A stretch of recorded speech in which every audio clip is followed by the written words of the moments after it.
começar falando das evidências da soberania de Deus na salvação de pecadores.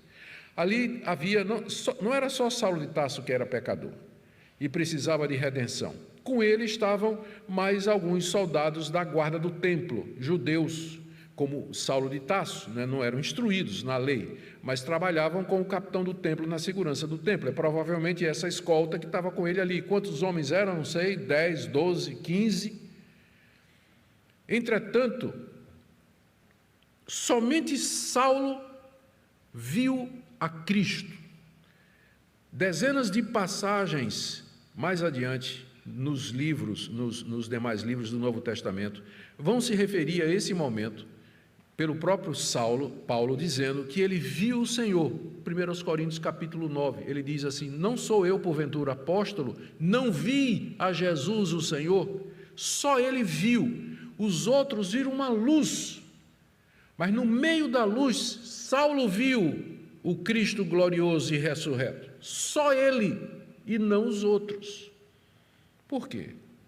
Deus não poderia ter feito isso com todos eles e convencido todos eles e salvado todos eles? Mas é que ele estava atrás de Saulo de Tarso, aquele que ele havia escolhido antes da fundação do mundo, não somente para ser salvo, mas para ser instrumento dele em levar o evangelho a todo lugar. Somente Saulo viu a luz, somente Saulo entendeu o que se dizia. Cristo podia ter falado, como eu disse, em grego ou aramaico, e todos aqueles homens que estavam na companhia de Saulo entenderiam perfeitamente, mas Jesus falou numa língua que só Saulo entenderia, que era o hebraico. Falou para Saulo de Tarso, foi o momento de Saulo de Tarso. A maneira inesperada, súbita, soberana, ele não pediu licença a Saulo de Tarso, não espera uma reação, nada, ele simplesmente vem e de maneira irresistível ele atrai Saulo de Tarso com a pergunta: por que você me persegue?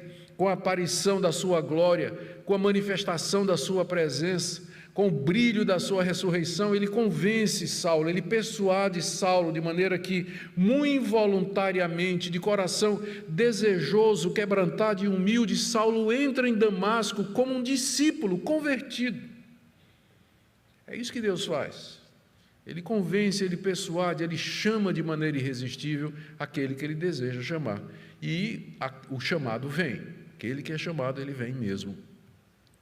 Então, essa é a primeira coisa que eu queria mostrar para vocês aqui, é essa evidência da soberania de Deus na salvação de pecadores.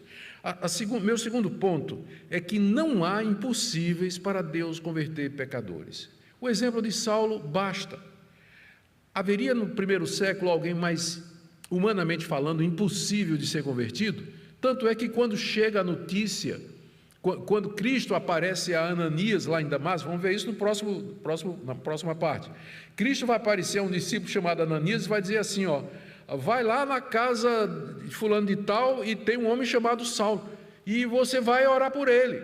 Aí Ananias disse: Saulo? Aquele? Não, Senhor, não é possível. Esse é o homem que perseguia a igreja. A conversão de Saulo era impensável. Se Deus pode fazer isso com Saulo, Ele pode fazer isso com seu filho, pode fazer isso com seu marido, com sua esposa, com seu amigo. Não há impossíveis para Deus. Às vezes nós menosprezamos e esquecemos o poder do Evangelho para transformar pessoas, para mudar pessoas.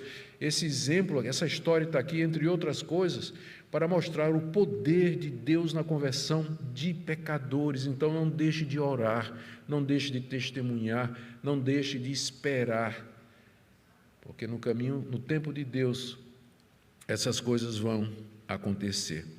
Uma terceira coisa que eu queria mostrar aqui para vocês é a sabedoria de Deus quando Ele age na história da redenção, na história da humanidade. Sabedoria de Deus. O Senhor Jesus havia dito à igreja, aos 12 discípulos, quando Ele ressurgiu dos mortos, que eles deveriam pregar o Evangelho até os confins da terra, fazendo discípulos, e que eles começariam em Jerusalém, Judeia, Samaria, até os confins da terra.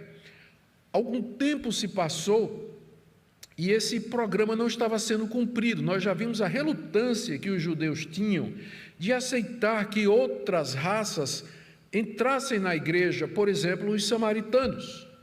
Foi preciso mandar Pedro e João lá em Samaria, quando chegou a notícia de que uma igreja estava nascendo em Samaria. Então era preciso que tivesse a sanção apostólica, enfim, nós já vimos isso aí. Então a igreja, a primeira igreja cristã, ela era composta de judeus que tinham dificuldade em aceitar povos de outras raças. Eles tinham muita dificuldade. E então é nesse contexto que Deus vai buscar alguém que vai ser o campeão dele para levar esse programa adiante. E Saulo de Tarso era alguém que tinha todas as condições para isso.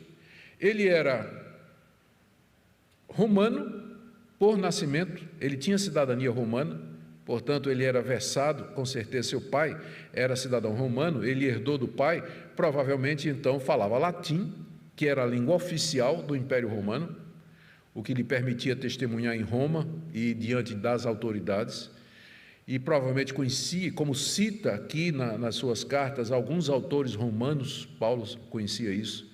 Paulo não era da Palestina, ele era de Tarso da Cilícia, e que era uma cidade muito importante, só perdia para Alexandria e Atenas em termos de reputação intelectual, escolas de filosofia. Foi lá que ele cresceu, aprendeu o grego, aprendeu a filosofia, aprendeu os costumes, aprendeu tudo a respeito da sociedade helênica daquela época.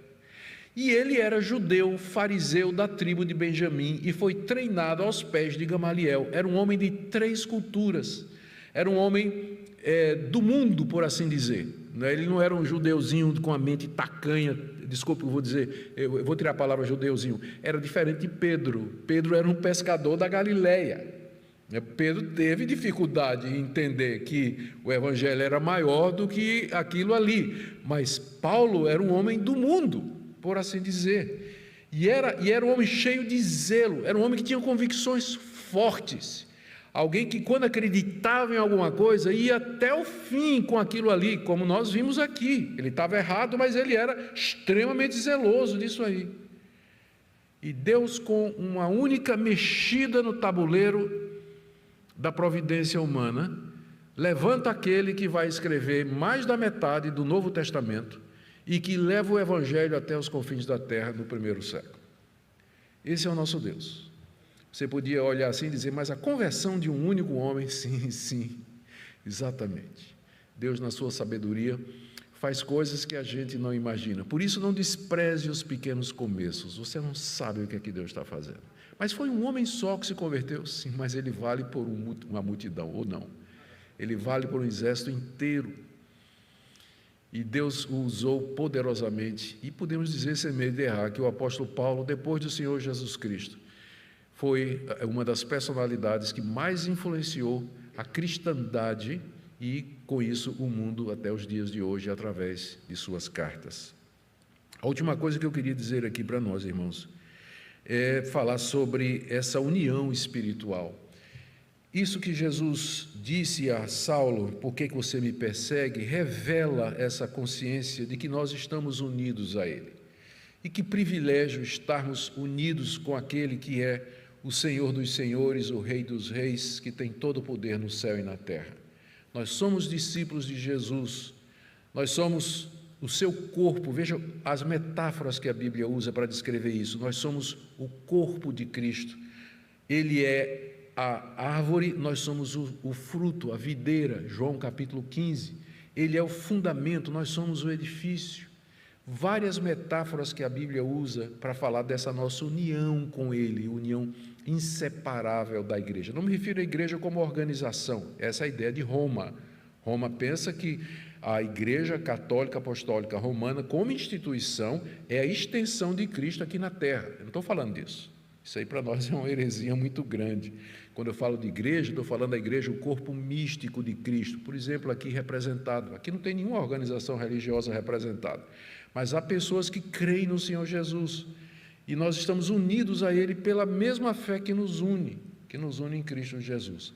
A igreja que existe no mundo todo, Cristo está unido a ela e Ele, portanto, comunica seu poder, sua graça e sua misericórdia a nós. Eu digo isso para animar vocês que estão passando por momentos difíceis, por angústia e dificuldade. Lembre que você está unido àquele que tem todo o poder no céu e na terra e para fazer esse tipo de coisa que ele fez com Saulo de Tarso. Amém?